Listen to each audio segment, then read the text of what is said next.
For the eyes of the world now look into space, to the moon, and to the planets beyond. And we have vowed that we shall not see it governed by a hostile flag of conquest, but by a banner of freedom and peace. We have vowed that we shall not see space filled with weapons of mass destruction, but with instruments of knowledge and understanding.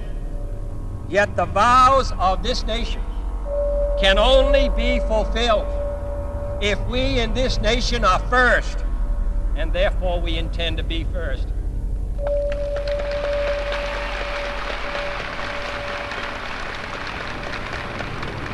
In short, our leadership in science and industry, our hopes for peace and security, our obligations to ourselves as well as others, all require us to make this effort, to solve these mysteries, to solve them for the good of all men, and to become the world's leading spacefaring nation. We set sail on this new sea because there is new knowledge to be gained and new rights to be won, and they must be won. For space science, like nuclear science and all technology, has no conscience of its own. Whether it will become a force for good or ill depends on man. And only if the United States occupies a position of preeminence can we help decide whether this new ocean will be a sea of peace or a new terrifying theater of war. I do not say that we should or will go unprotected against the hostile misuse of space any more than we go unprotected against the hostile use of land or sea. But I do say that space can be explored and mastered without feeding the fires of war, without repeating the mistakes that man has made in extending his grip around this globe of ours. There is no strife, no prejudice, no national conflict in outer space as yet. Its hazards are hostile to us all.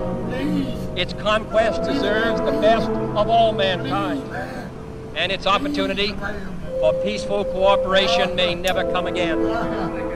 But why, some say, the moon? Why choose this as our goal? And they may well ask, why climb the highest mountain? Why 35 years ago fly the Atlantic? Why does Rice play Texas? We choose to go to the moon.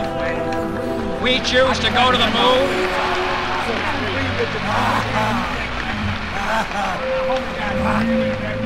We choose to go to the moon in this decade and do the other thing, not because they are easy, but because they are hard.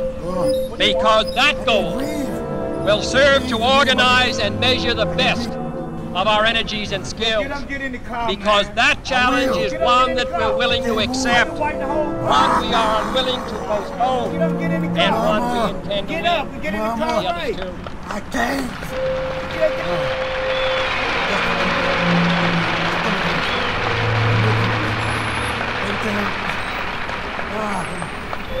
I'm the one who's doing all the work, so you're going to stay cool for a minute. However, I think we're going to do it. And I think that we must pay what needs to be paid. I don't think we ought to waste any money, but I think we ought to do the job. And this will be done in the decade of the 60s. It may be done while some of you are still here at school at this college and university. It will be done during the terms of office of some of the people who sit here on this platform. But it will be done, and it will be done before the end of this decade. And I am delighted that this university is playing a part in putting a man on the moon as part of a great national effort of the United States of America.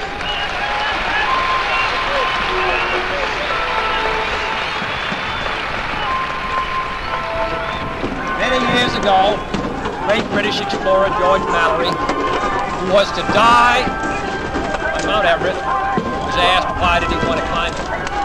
He said because it is there.